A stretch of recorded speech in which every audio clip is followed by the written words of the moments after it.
তুই একটু এদিকে আয়, কথা আছে তোর সাথে। সামিয়াকে সবকিছু খুলে বললাম। সবকিছু এলোমেলো হয়ে যাচ্ছে। সবকিছু শোনার পর, আচ্ছা বিয়েটা হয়ে যাক আগে, তারপর দেখি কি করা যায়। তুই টেনশন করিস না।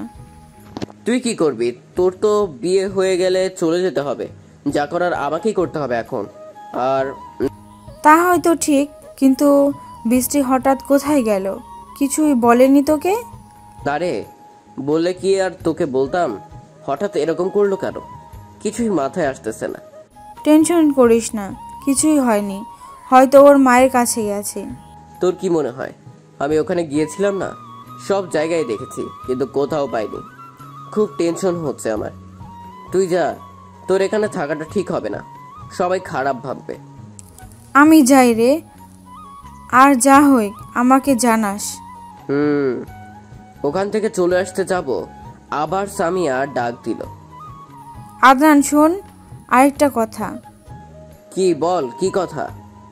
কিছুক্ষণ চুপ থেকে বলল, না থাক, এখন বলা লাগবে না, আগে বৃষ্টিকে খুঁজে বের কর।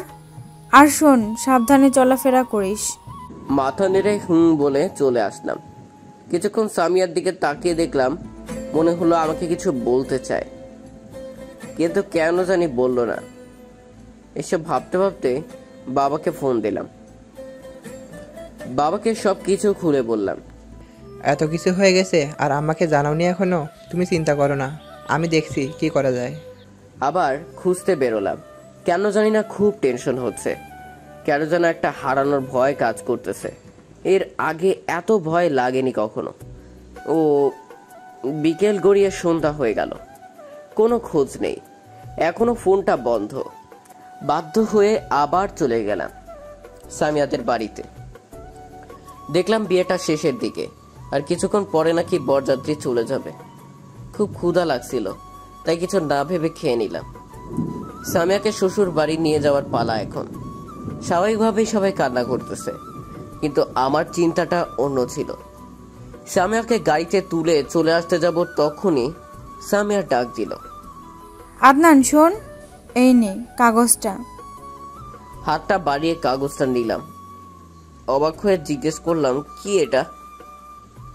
পড়ে নিস, আর পারলে আমাকে ক্ষমা করে দিস। আমি ইচ্ছে করে এরকম করিনি। ভালো থাকিস। কি করেছিস? এগুলো কি বলতেছিস? আর কথা না বলে গাড়িটা আটকে দিল। আমি ওখানে দাঁড়িয়ে থাকলাম। এসব কি হচ্ছে আমার সাথে? কিছুই তো বুঝতেছি না।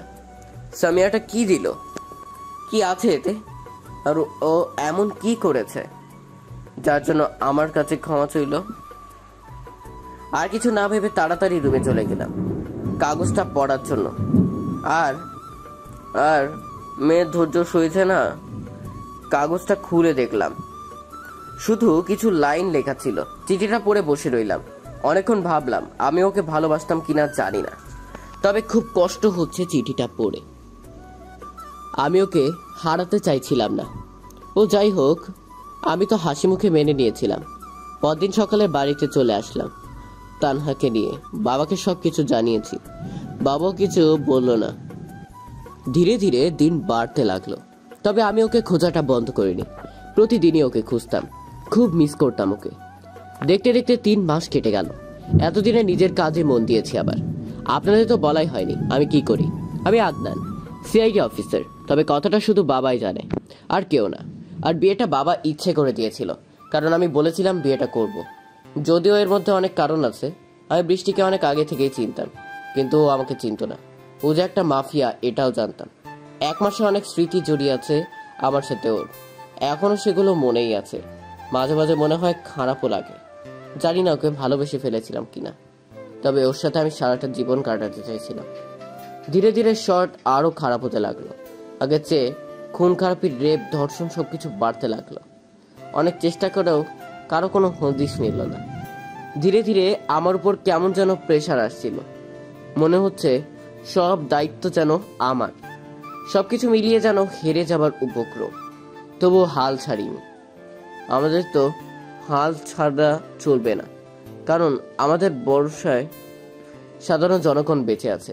এই 3 মাসে ফারিয়ার সাথে আর কোনো দিন দেখা হয়নি, দেখা করেও নি। ও অবশ্য চেষ্টা করেছে, কিন্তু আমি সেটা সত্যি হতে দিইনি। অফিস থেকে বাসায় আসার সময় একটা অচেনা নাম্বার থেকে ফোন আসলো।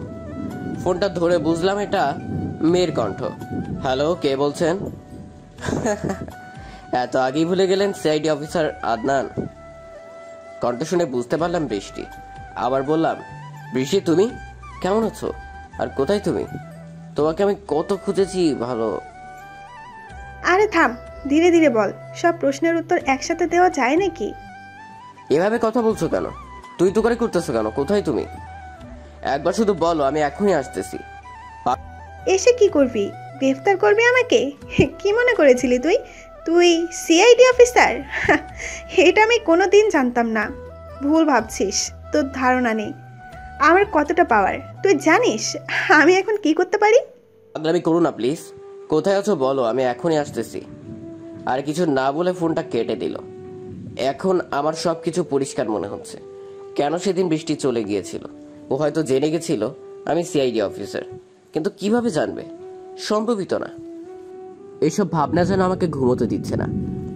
পরে নাম্বারটা অনেক চেষ্টা করেছি, কিন্তু এখন বন্ধ। এভাবে আর হবে না, কিছু একটা করতেই হবে। আমি জানি বৃষ্টি আবার ফোন দিবে, তাই আগে থেকেই সব প্রস্তুতি নিয়ে রাখলাম, যাতে কল দিলে লোকেশনটা জানা যায়। কিন্তু আশাটা যেন পূরণ হচ্ছে না। আরও 7 দিন পেরিয়ে গেল, এখন ফোন দেওয়ার কোনো নাম নেই। এই প্ল্যানটাও ব্যর্থ গেল। একটা লেডি পাফিয়াকে ধরতে যেন আমরা হাঁপিয়ে গিয়েছিলাম। সবাই তো প্রায় আশা ছেড়ে দিয়েছিল, তবে আমায় ছেড়েছিলাম না।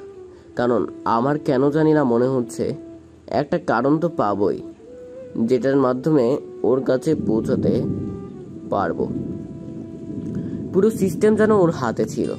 তবে আমার কেন জানি বারবার মনে হচ্ছিল ওর পেছনে আরও বড় কেউ আছে।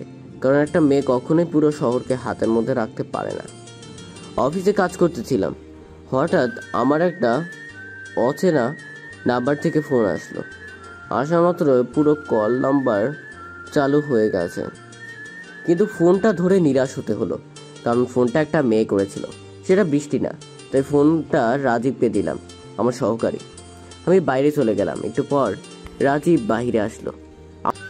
স্যার, একটা বড় সমস্যা হয়ে গেছে। আমার কি সমস্যা? কি হয়ে গেছে? স্যার, জানি না বিষয়টা কিভাবে নেবেন, তবে বলতে হচ্ছে। আপনার বোন যে স্কুলে পড়তো, সে স্কুলে বাস কিডন্যাপ হয়ে গেছে। যত ছাত্রছাত্রী ছিল সবাইকে আটকে রেখেছে। রাজীবের কথা শুনে পায়ের নিচ থেকে মাটি সরে যেতে লাগছিল। দাঁড়ানো থেকে বসে করলাম। এখন কি করব? কখন চলো এটা? স্যার, স্কুলের স্যাররা ছাত্রছাত্রীদের নিয়ে মিউজিয়ামে গেছিল। সেখান থেকে আসার পথে কিছু লোক ড্রাইভারকে বই দেখিয়ে অন্য জায়গায় নিয়ে গেছে। এখনো কোনো খোঁজ পাওয়া যায়নি।